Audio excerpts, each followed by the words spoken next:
and you can do it like this. But when you run this program, it will give you the value 4, which is this one. So index of the array starts from 0. So 0, 1 and 2. So the actual position of this value is 2, and whenever you write index 2, it will give you the value 2. Okay, let's take some bigger values: 3, 31, 26, 40 something, and 52. Okay, and we want to print 26 here. So the index of this is 0, 1, 2. So just write the name of your array, and then is in square bracket the index of the array, and it will print the index of the array like this. Okay, so in this way you can access the value of array. If you want to access this 100, you can just write the position index 0, and then you can access the value 100 like this. Okay, and if you want to print all the values in the array, I have shown you how to use loops, and using, for example, while loop, you can print all the values in the array like this.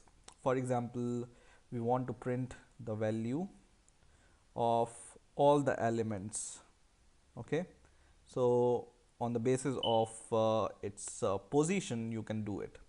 For example, I declare one more variable, int I is equal to 0, which will be the index, or let's name it as index of the array.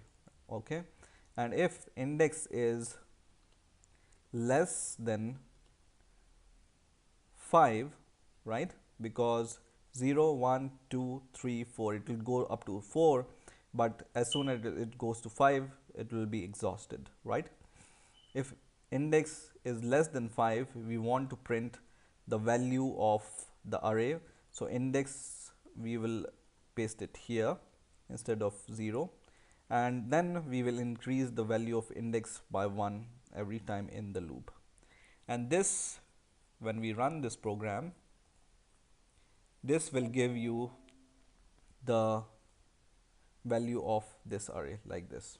You see, all the elements are printed like using this while loop. First is 100, second is 31, third is 26, fourth is 48, and fifth element is 52.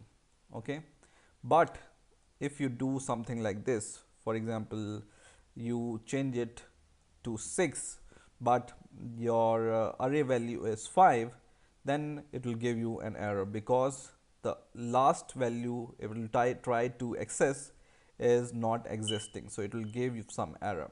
So always remember what is the size of your array, and depending upon the size of the array, consider making your program, then it will not give an error, right? So size of an array is important whenever you use the array. So I hope you have understood the basic declarations and how to use arrays in Java, and I hope you have enjoyed this video. Please rate, comment and subscribe, and bye for now.